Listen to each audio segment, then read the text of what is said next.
இல்ல ஸ்ரீனி. சுதா, எனக்கு தெரியும்.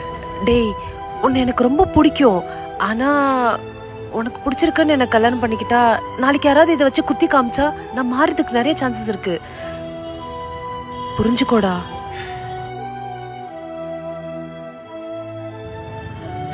இங்க பாரு, என்ன உனக்கு எப்படி பிடிச்சிருக்கோ அதே மாதிரி இன்னொரு பொண்ணுக்கு கண்டிப்பா ரொம்ப பிடிக்கும்.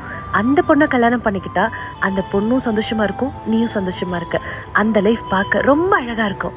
சாரி சுதா, எல்லாருக்கும் ஒரு ஆசை இருக்கும்ல, அந்த மாதிரி நான் ஆசைப்படுறேன்னு நினைக்கிறேன். ஆனா நம்ம ஃப்ரெண்டா இருந்தா நல்லா இருக்கும்னு நினைக்கிறேன். நம்ம பெஸ்ட் ஃப்ரெண்டா இருந்துடலாம். ஸ்ரீனி, இதாண்டா நீ. நான் என்ன சொன்னாலும் உன் நல்லதுக்குன்னு புரிஞ்சுக்கிற பாத்தியா? நீ இதாண்டா என் பெஸ்ட் ஃப்ரெண்டு.